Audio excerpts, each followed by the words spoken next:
Hi, this is Ashley, And this is Kristen. and this is 1,000 Miles of True Crime. So, Ashley, I'm really excited about this week's episode because I actually know what it's about. So, can you please get into the details? Yes, I know you've been waiting to talk about this all week. So, we are going to be talking about the axe murder of Betty Gore. So, let me just set the scene for you guys.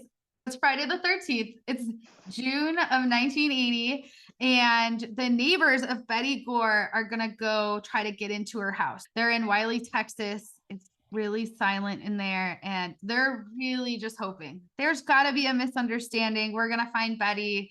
Everything's going to be okay. And as they open the door to the utility room, there's just gas. And all they see is an ocean of blood. And there Betty lies. Her lips are parted. She's actually showing her teeth, and her mouth sort of fashioned into this half grin. It's almost too much to take in. And they're really just trying to understand what's going on. They see that it's her, they can see her hair, but everything's just soaked in blood. It's a mess. And then they notice that Betty's left eye is wide open. But apparently she no longer even has a right eye. The entire right half of her face seems to have just been chopped off. She's been hit with an axe 41 times. Oh my gosh. So, for our listeners, if you've not seen the Hulu series on Candy, you need to watch it. This series had me in a chokehold. So, Ashley, can you elaborate a little can bit I further? continue? Yes, I Yes. remember when Kristen was watching this and she like kept telling me over and over again, please watch Candy, watch Candy. And I was like, yeah, I'll get to it. And then when I finally did, I remember right away, I was like, oh, well, there goes my night. Like, I'm going to be up all night watching this. And we've been talking about covering this for a while. But if you guys don't know, Love and Death, it's another series based on this case. Is going to be starting on HBO later in the month. I think it's April 27th. So if you like the case, check it out. But let's dig in. How did we get here? How is poor Betty laying on the ground in an ocean of blood? So Alan and Betty, they met in 1986 at Southwestern College in Winfield, Kansas. And Alan was a senior. He was actually the teacher's assistant in Betty's freshman math class. So he was really shy, and he definitely thought it was inappropriate that he probably shouldn't be talking to her. But Betty just wasn't having that, right? She liked this guy. So she started questioning him and like kind of doing the mean girl thing, acting like she's kind of dumb. She needs some special tutoring. After a few meetings after a few special tutoring sessions, they decide like, no, we have to be dating. We have to start dating. And I love that when her friends and family meet Alan, they're a little shocked. They're like, but Betty, you're so beautiful and you're so young and smart and social, like, you know. And honestly, Alan's just sort of awkward. He's really skinny. He's more of a nerd. He's got like a receding hairline already. He's got these thick glasses and stuff. They're like, and he's not But like he's shy, so he's like sort of awkward around people as well. So he's not carrying the conversation, and they're all like, Betty was kind of like this catch in her hometown, so they're all like, what happened? But Betty's like, what? Like she doesn't even see it. Like she has no clue what they're talking about. She is so like smitten over this Alan guy. She'll follow him anywhere, and she does. She follows him to graduate school, so she actually switches colleges so she can be with him. And he proposes to Betty, and obviously, what did she say? yes, of course. She was smitten by Alan, it sounds like.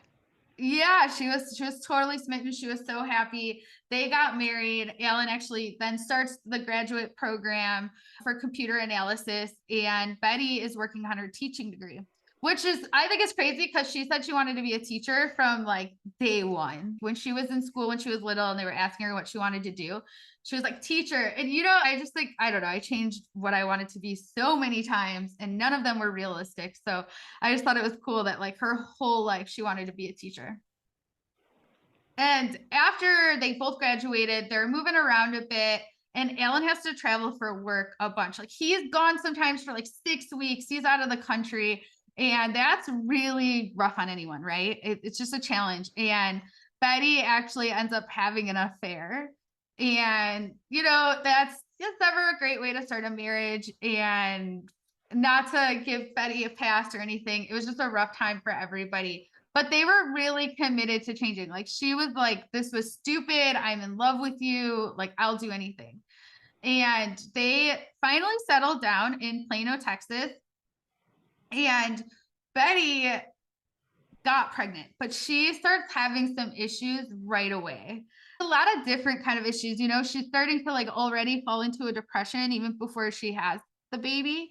And then afterwards, like just a ton, like a lot of depression. So she's really struggling. And it's 1980. People aren't as, it's not even 1980 yet. We're still in the 70s. Like people are not, there's postpartum depression is not a thing. So she's struggling, probably kind of by herself. And she starts working as a second grade teacher, but it's not going well. It's especially hard, I think, too, when this is your life dream and then you get here and you're like, this is my life dream.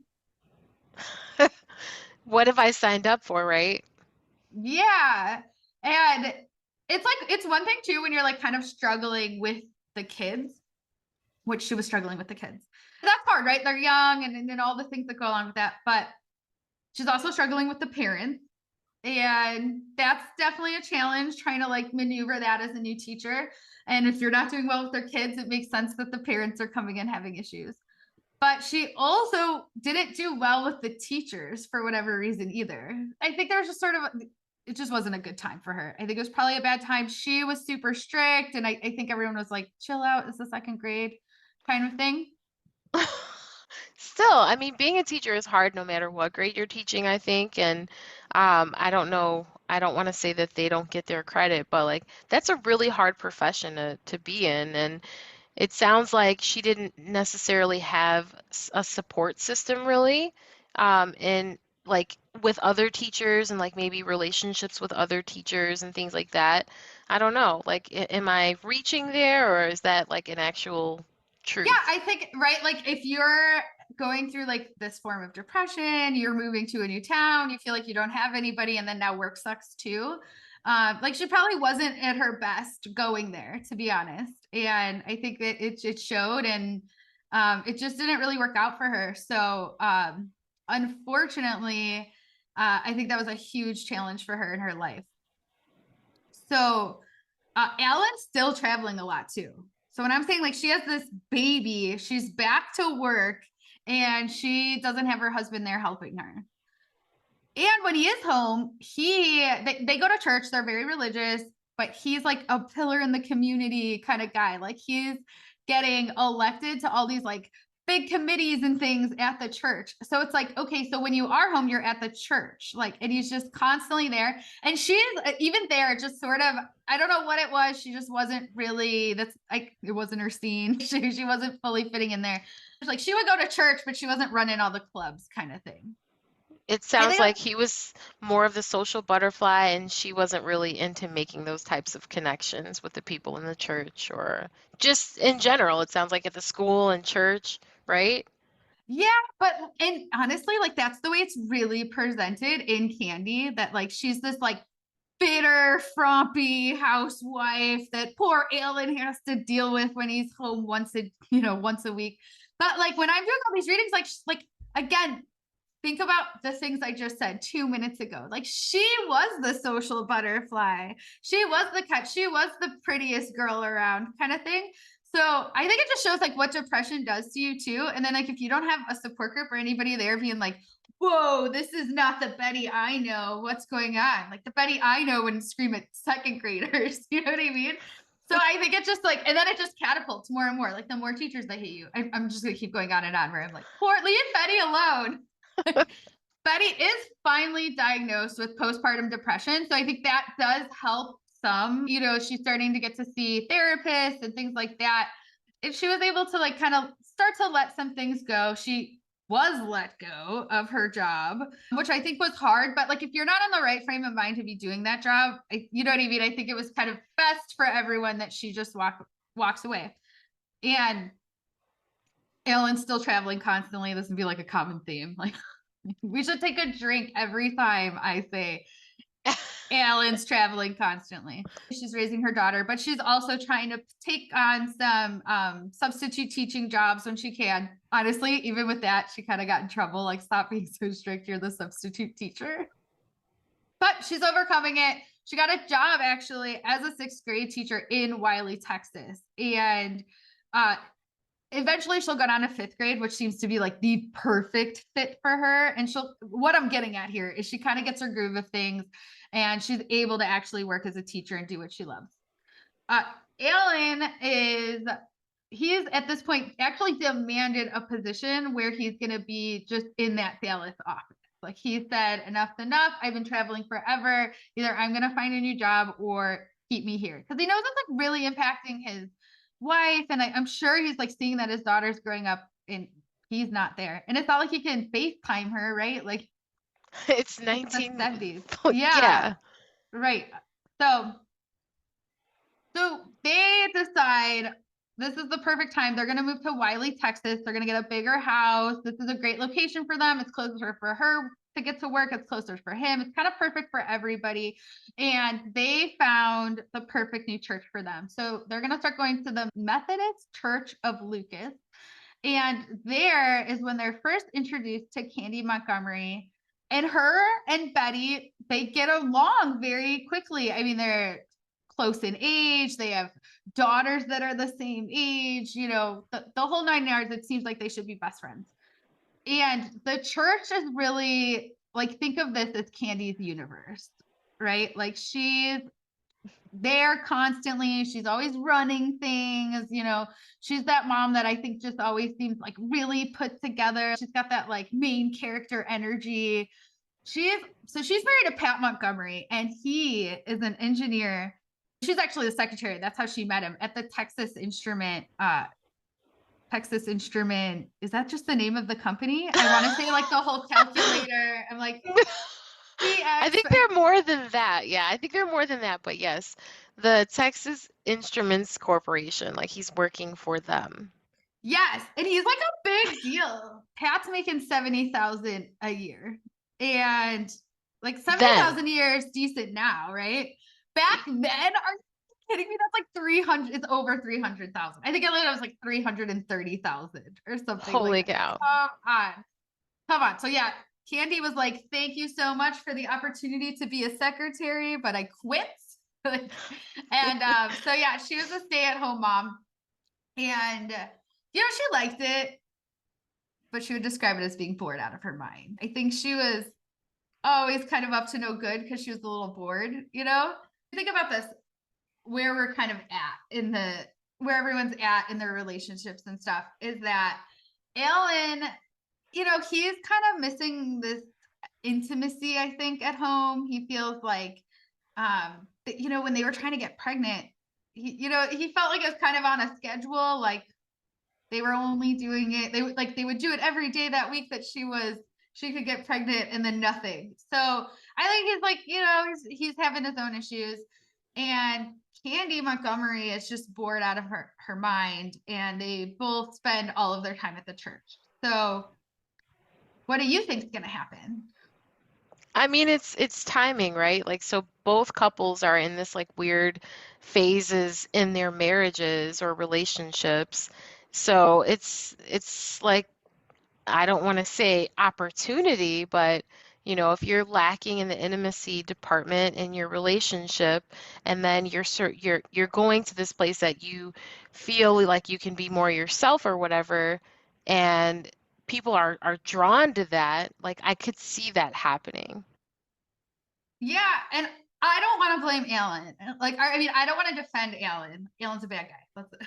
But yeah, we're not going to do that. We're definitely not going to defend Alan today. We're not going to do that. But I've just told you about Candy's go-getter, in-your-face personality, and she is openly admitting to people that she's decided she wants to have an affair. Not with Alan, just she wants to have an affair. Like, she's decided, I'm 28, I need some fireworks in my life. I'm not going to be able to have this fireworks sex for the rest of my life. I need something. I don't know what it is, but I'm gonna go find it. And everyone's like, I don't think that's a good idea. And she's sharing this with her church With people, her like, church friends, yeah. I'm bored. I want to have an affair. I'm gonna do it. I'm gonna do What? it. I'm gonna try it out. Naturally, they're at the church all the time. And I mean, I don't know what kind of guys hang out at the church all the time. I don't know what other kind of options Candy had. But Alan, they were playing volleyball, and one day he just bumps into her, just an innocent little bump. And you know what? Alan smelled sexy, like fireworks sexy, possibly. And once she got that smell of him, she just sort of, I don't know if she actually fixated, but I think she was like, yep, he's gonna be mine. Like I want him. So from there, she's just gonna do what it takes. And what does she do? She one night decides after chorus, they had the choir practice. So after choir practice is done, Candy decides to jump in Alan's car because she's just it's so rough for her.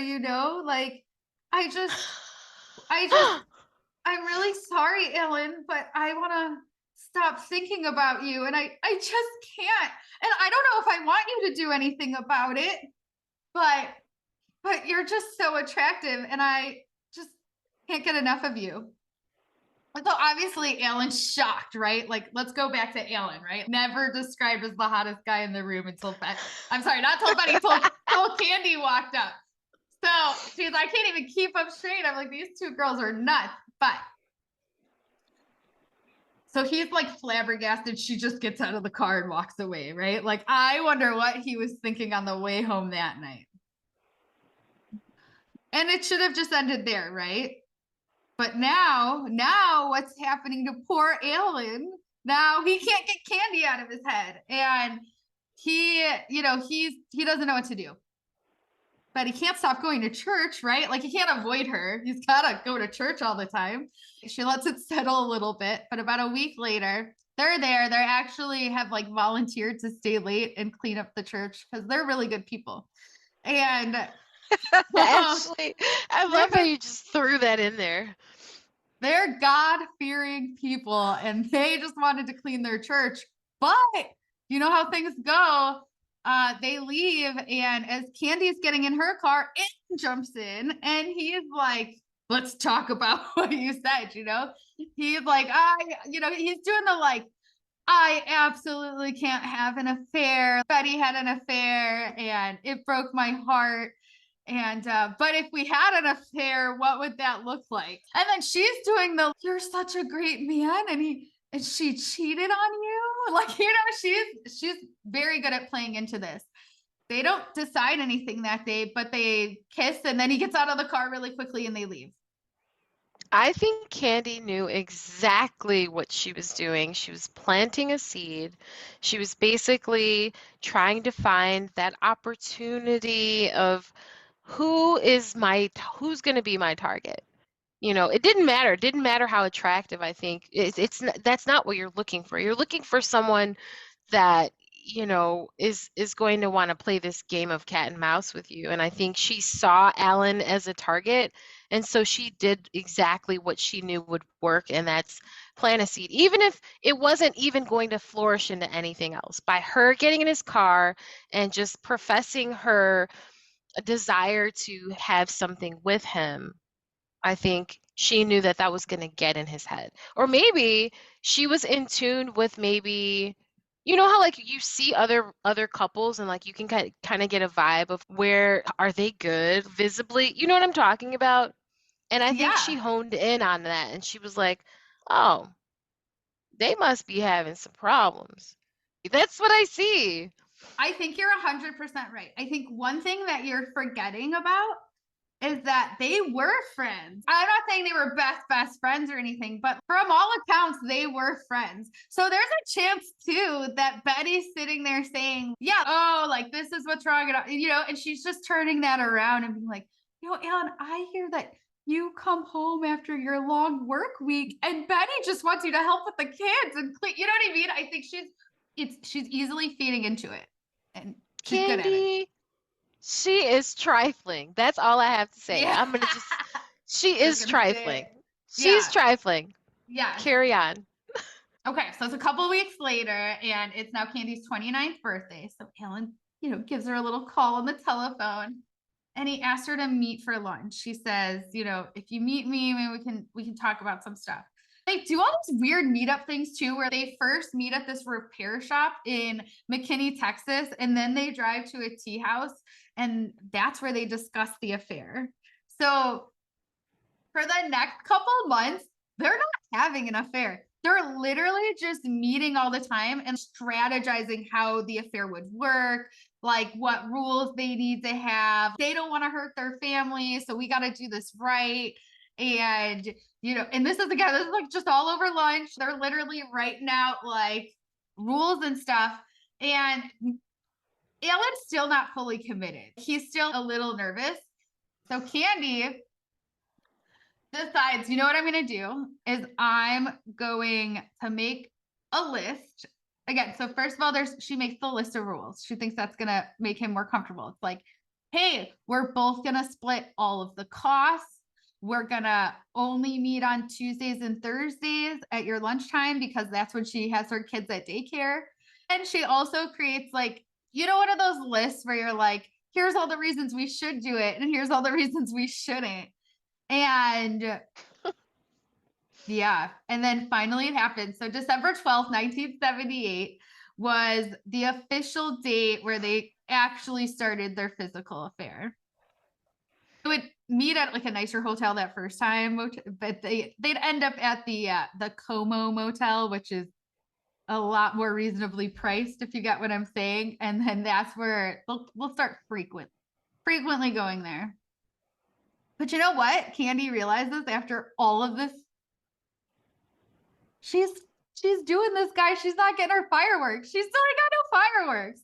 So obviously she's upset. She's putting her whole life on the line, and she's like, this is just sort of mediocre. And she doesn't think he's gonna get better. So after all that, she tries to end it. I guess he's not smelling as good. I don't know what's going on, but she's like, I have like second thoughts. I don't think we should have done this. But now all of a sudden, Alan's like, and he was, again, he's sort of the shy guy, but all of a sudden he's like, no, we have to do this. And he's very intense and like intimate with her, and she loves the passion, right? Like now she's fully sucked back into this. And just like she swore they would have to end it immediately if this happened, it really becomes more of an emotional affair at this point than it does a physical, because that was literally on the rule list. We will only have sex, and if we start to feel any sort of emotion for each other, we're gonna leave.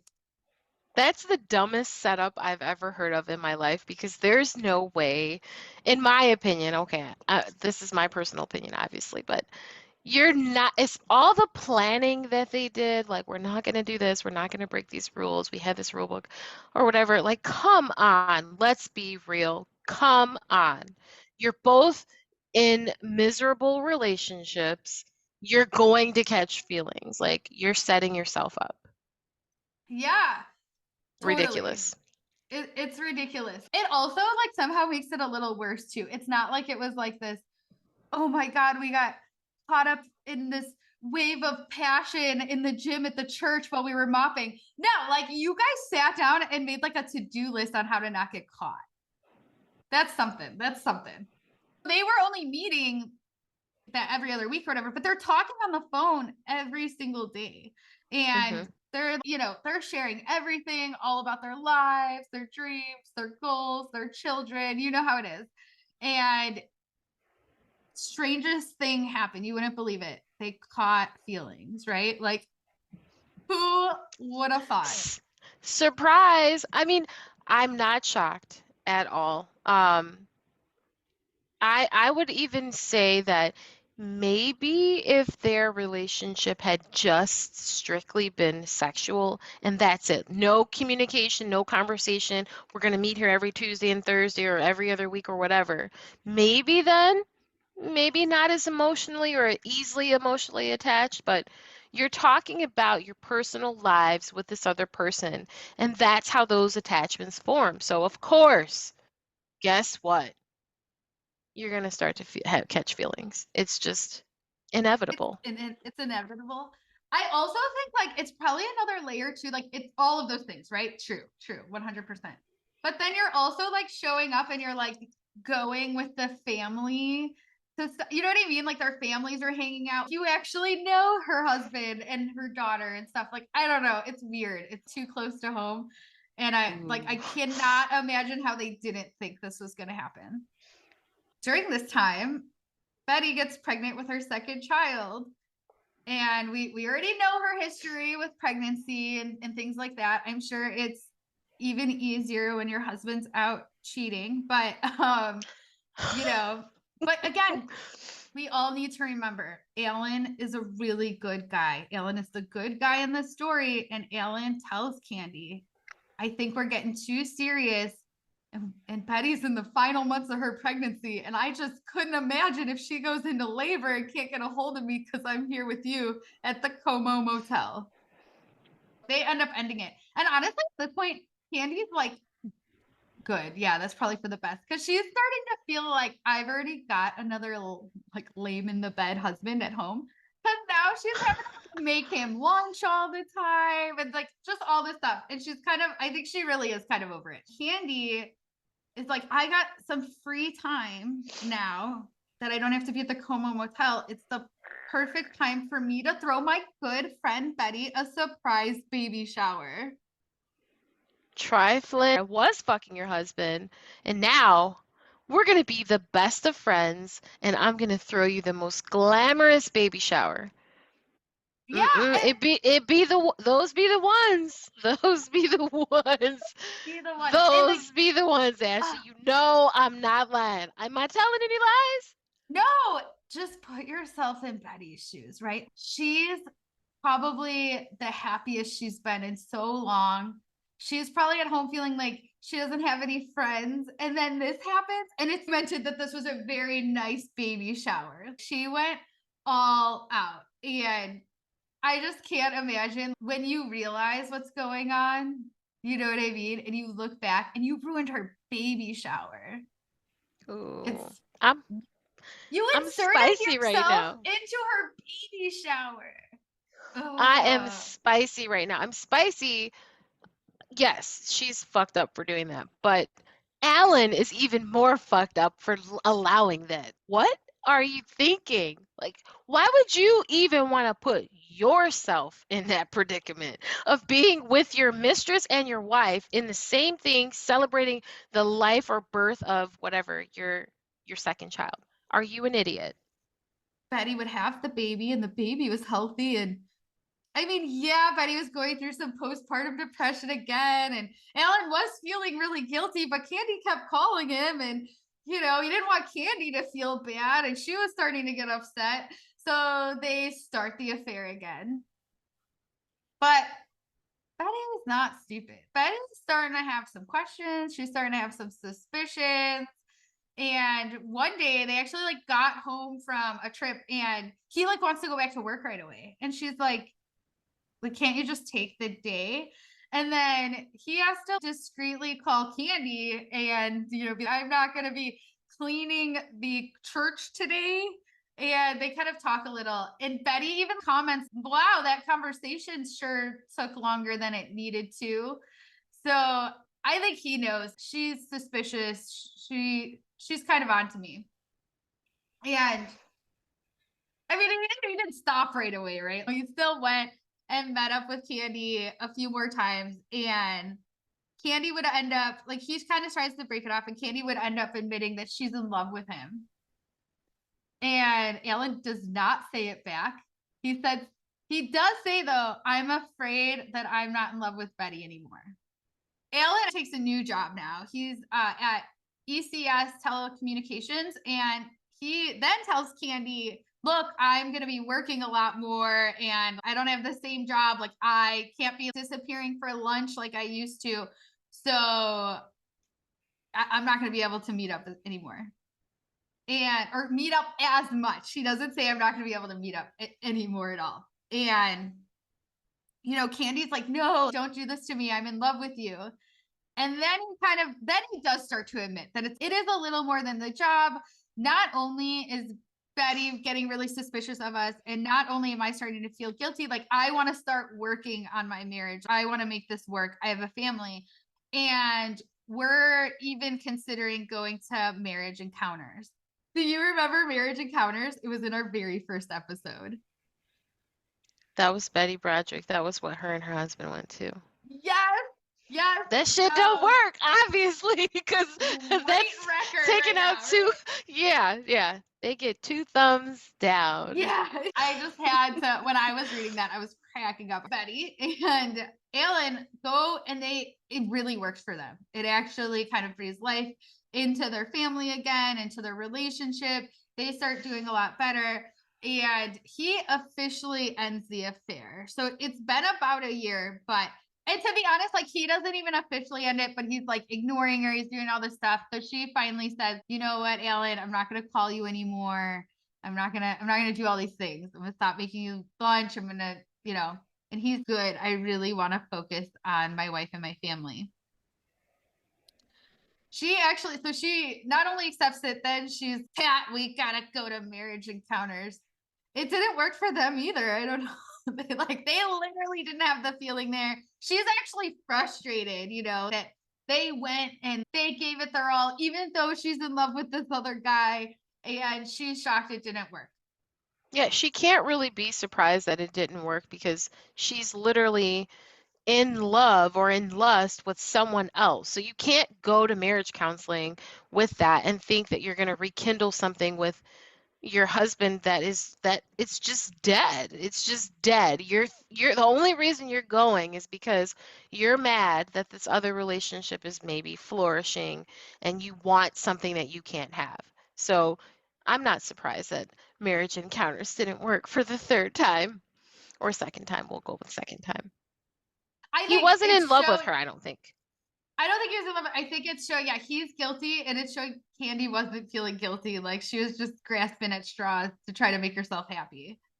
She wanted to feel wanted by Alan. He gave her that temporarily, and then once that attention went back to his wife Betty, she was just like, "Well, what the hell? My husband's not giving it to me. My lover isn't giving it to me. Like I want it from somewhere, so I'm just gonna do whatever I can to get it." Yeah, she should have taken up gambling or something. Why not? I feel like we would have had a similar outcome with this lady, though. Like someone was gonna. Okay, let's not jump to the ending yet. So she's still not getting her fireworks. She's doing everything she can, and she's just feeling disconnected. It's June 13th, 1980. Alan is leaving for a work trip again. And he promises that he's going to call Betty when he gets to the airport. But when he gets there, she doesn't answer. It's a little weird, but he's like, oh, she's probably out walking the baby or something. So then he lands in the airport, calls her again, no answer. He gets to the hotel, calls her again, no answer. Like this is really not like her. She's more of a homebody. Like he's starting to get worried. So he actually calls his neighbor, Richard Parker. But he's like, he doesn't like, to him, his neighbor, he's like, I don't get why you're that concerned, but whatever. He eventually runs over there and knocks on the door and stuff, but says she doesn't answer. And at the time, he somehow, like, because it's like pushed back further, he doesn't see her car there either. So he tells him, like, yeah, don't worry about it. She's not there. Her car's not there. I'm sure she's gonna come home any minute. And you just know, like, like that's like not my wife's behavior. Like something's wrong. But he's trying to tell himself like not to panic, but he's panicking and he keeps calling. And eventually he'll even call Candy and ask if, have you seen Betty? Like when you dropped our daughter off. So his daughter was with her.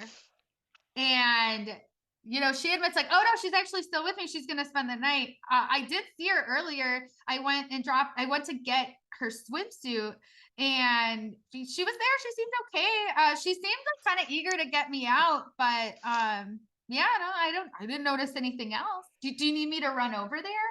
And he's like, no, don't worry about it. I'm gonna have the neighbor run over there again, I guess. And she's like, okay. And I love how you said, okay. Oh, because that gives me Candy vibes all day. So, so she's still not answering. He's stuck. And he started calling his neighbors again at 11 o'clock at night. And they're obviously not so happy about that, but he's like, I'm telling you, there's something wrong. Like, please go check. And so he goes back over and he realizes now, because it is dark, that all the lights are off. And oh, actually, both the cars are in the garage. So now I think they're, now even his neighbor's like, that's a little weird. And so he goes back because again, they don't have like cell phones, right? So he has to like go back home. He has to call the hotel and tell them what's going on. So at this point, Alan's a mess, right? Like he's like, get in the house, do what you have to do, break a window, break a door, like break down a wall, just please get in there.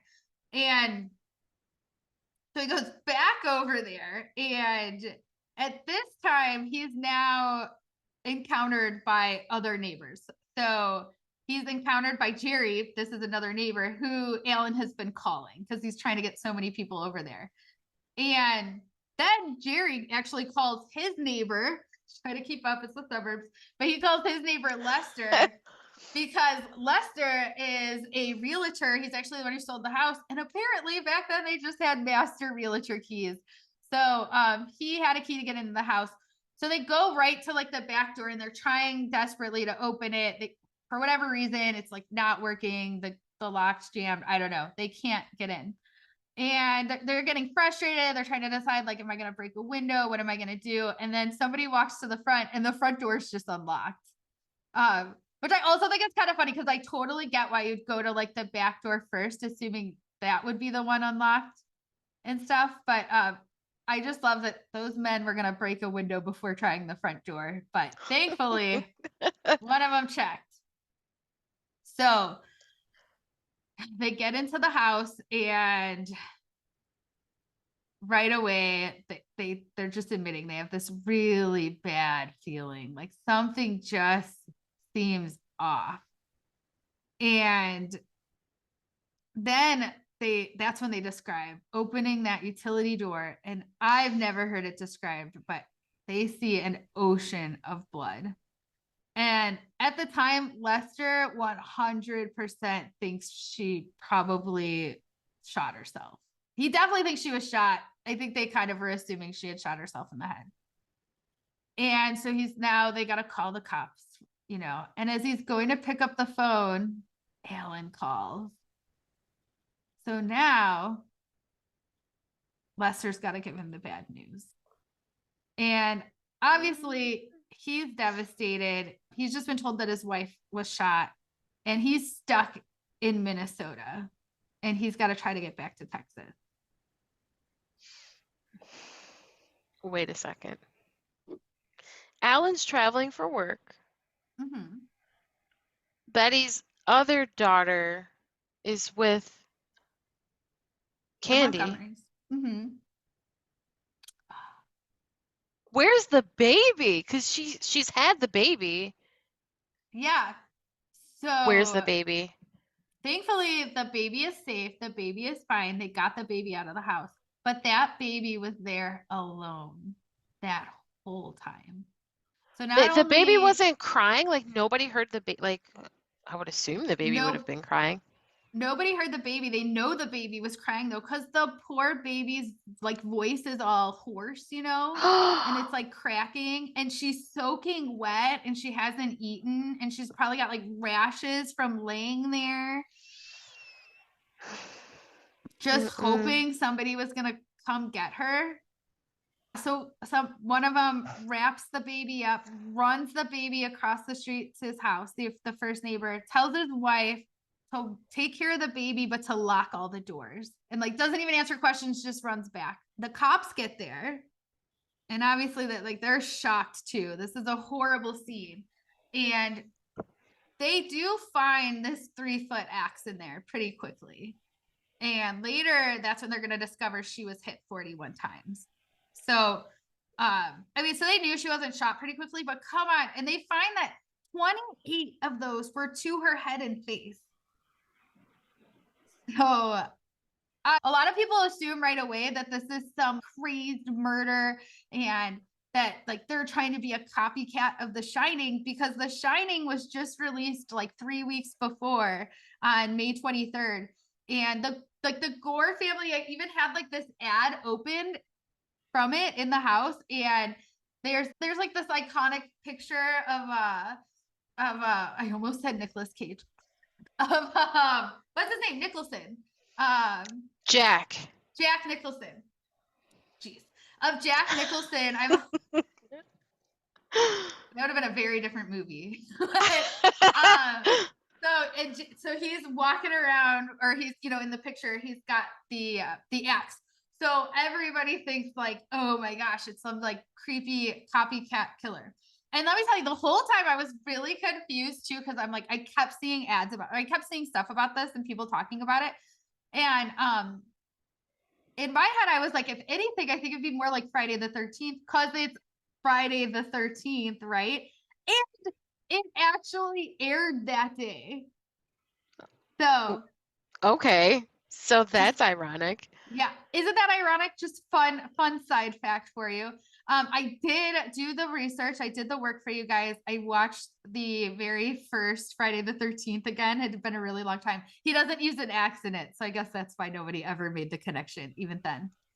I can also see once you're like running papers on, probably the morning after. So June 2nd, like the movie's only been out for a day, but I digress. We're getting off topic here.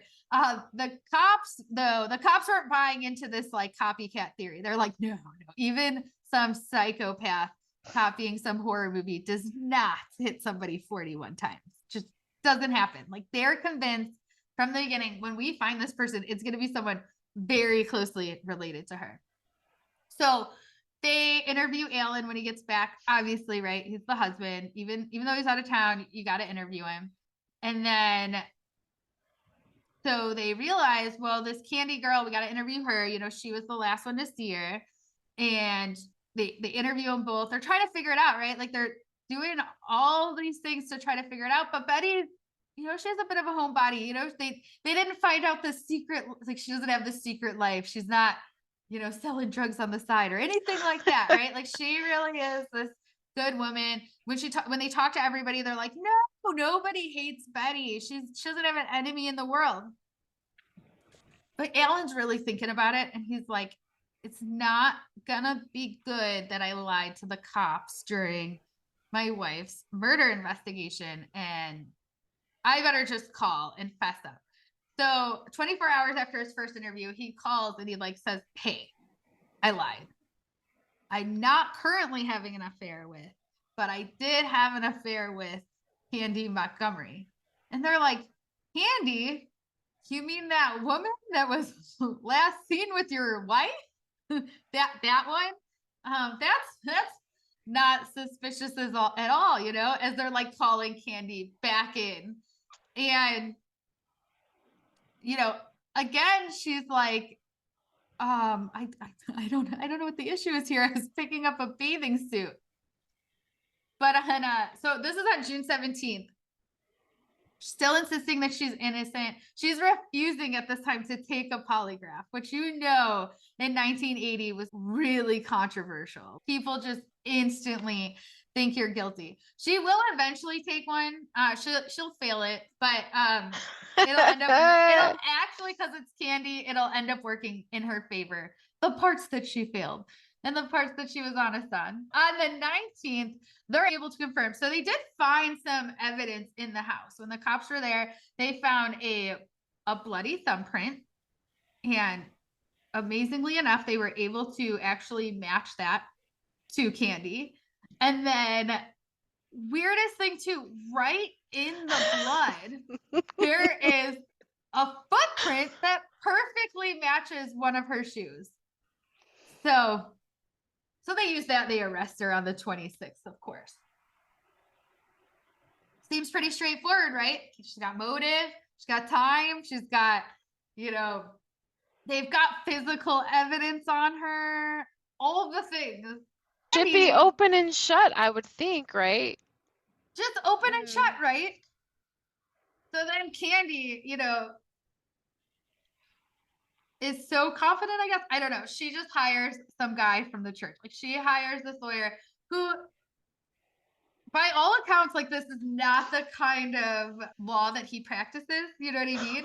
So I feel bad for this guy at first. I'm like, geez, like all the cards are stacked against you. Are you sure you want to do this?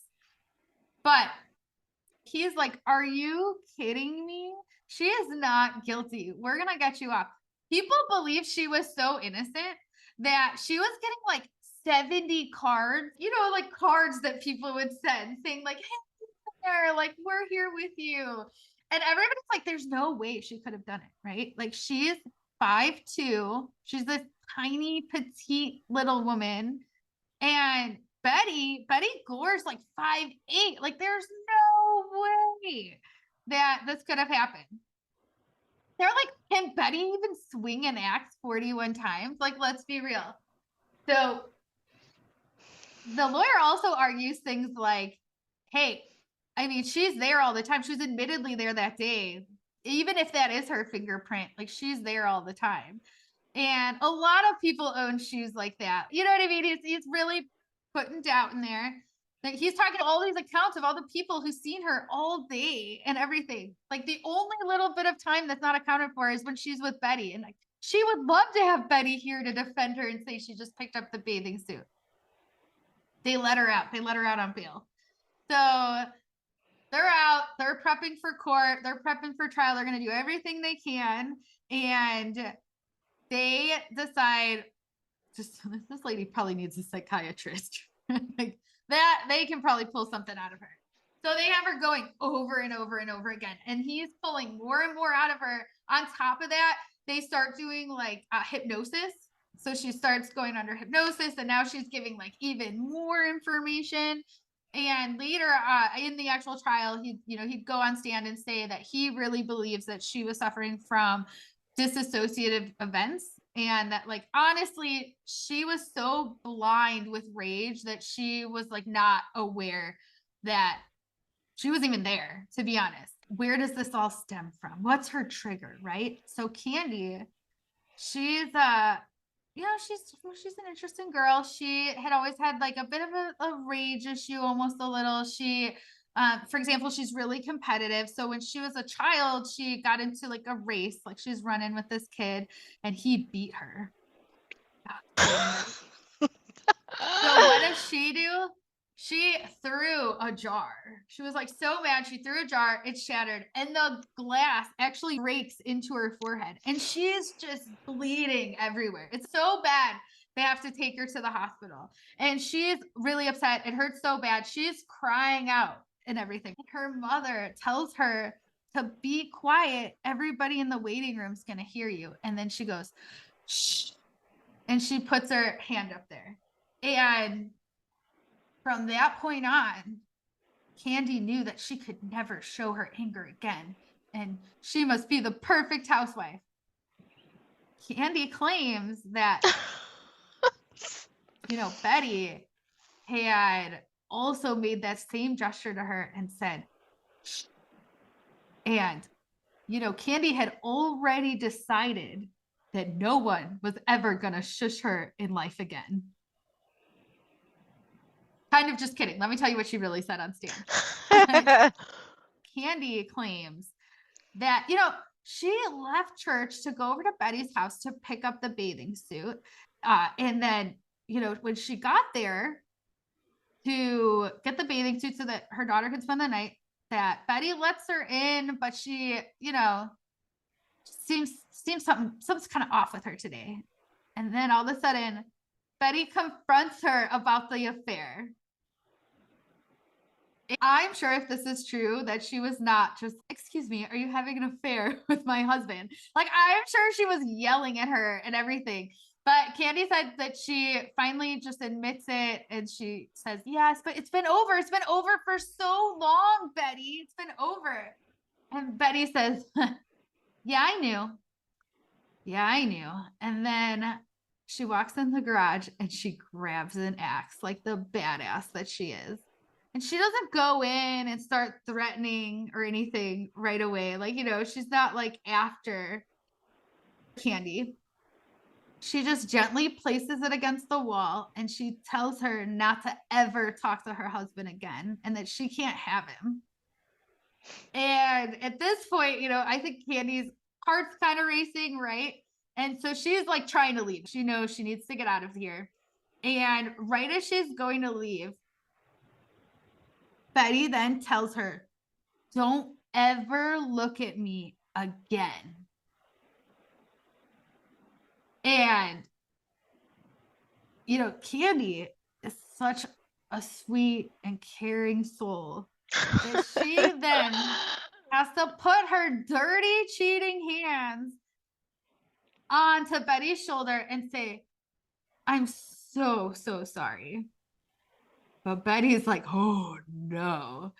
And she pushes her into the utility room, which is just a laundry room, by the way, if you didn't know, because I don't know why this whole time I was picturing this all happening in like this janitor's closet. But yeah, hopefully you guys knew that. So Betty's yelling at her. Like, obviously they're fighting. "You can't have him." She's like, "That's my man. Like, you stay away." She looks ready to like die for her man. She then swings down to the floor and she ends up striking Candy in the toe. So they're now wrestling for control of the weapon, but like now the axe is getting all bloody. So it's actually getting like slippery and stuff. And so they're fighting over it. And what happens is Betty ends up falling. She like flings back and then Candy will end up hitting her. So Candy actually hits her in the head. She thinks Betty's dead at this point. And she's like about to leave. And Betty's like, "The fuck you are?" And she like jumps back up and like tries to shut the door. But all of this commotion has now woke the baby up. Oh my gosh. Oh, Even when you're fighting with someone for an axe, right? Like, what's your first thing? Don't wake the baby, right? So what does Betty do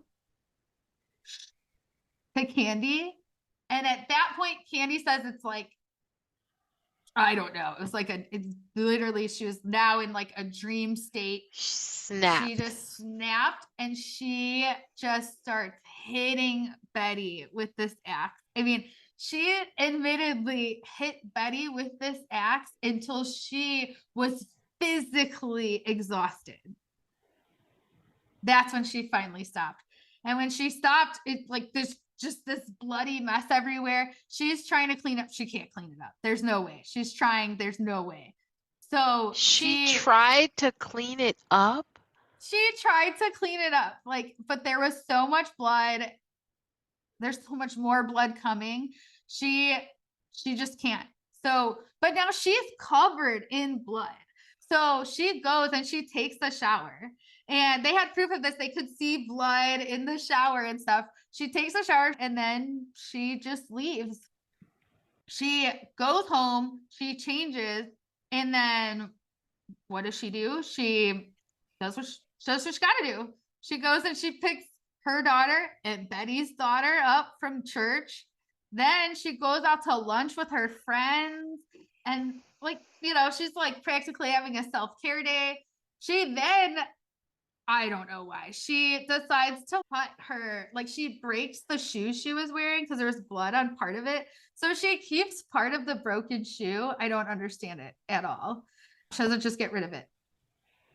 And yeah, it's all that, such overkill.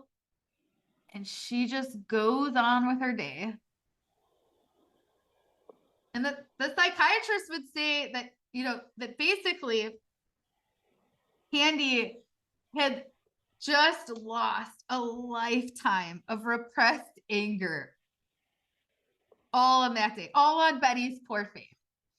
And she just had this blind rage. She had no control. And like, there's even this argument that she like secretly really, from like a psychological standpoint, thought it was her mother. That's the biggest crock of bullshit I've ever heard in my life. When I watched this, I was like, you've got to be fucking kidding me. Her husband obviously was paid well. So they either bought the judge, they paid for her acquittal. Like they had to have. How in the hell can that be everything else aside, all right, let's say she's triggered or whatever because of what her mom shushing her and no one's going to silence her, but she tried to clean it up. So she had to have been in the right state of mind to even do something like that, right? What have I done? It's, the moment has hit you of this horrible thing that you've done. Now you're trying to clean it up. You take a shower at the Ashley. You know what she didn't do? She didn't even like throw a bottle in there for the baby. So she had the forethought to try to cover the murder, but not to try to find some way to get this baby out of there. She could have taken the baby with him and like, Betty seemed really distraught. I don't know what was going on, but she really asked me if I could babysit. Something. You could have done something. And I understand I've never been in that mind state, but you could have done something. Candy's shitty. She is shitty. Very shitty. But after 8 days of testimony, they then deliberate for 4 hours and they come back. And what do they charge Candy Montgomery with? Nothing. Not a damn thing. She just walks away scot-free. Doesn't get anything. Nothing at all. Not manslaughter, nothing. And she just goes home. And she's still married. Pat stayed with her. And they moved. They did. I forgot that part. Yeah. So he stayed with her for another 4 years. They moved to Georgia so she can start her life over and everything. Because obviously they can't just live in Texas. They try to make it work for 4 years. They end up getting divorced. She now goes by Candy Wheeler, and she works as a mental health counselor. So I would love to hear what her patients think. She's probably in the same business as the person that got her off, of getting other people off. Alan actually did struggle a lot more. He loses his kids. His daughter's ghost. They live with Betty's parents. They raised the 2 girls. He would end up marrying this other woman very quickly. And I guess she was like very abusive, which was part of the reason they lost the kids. He couldn't even make that shitty relationship work. And he ends up getting divorced. So I would say overall, it seems like nobody really got their happy ending. It just seems like such a brutal crime to just let somebody walk out of the courtroom for. That's insane. That's actually absolutely nuts. Absolutely, absolutely nuts. But thank you guys so much. This was a fun and interesting episode to shoot. So we hope you guys enjoyed it. Thanks all.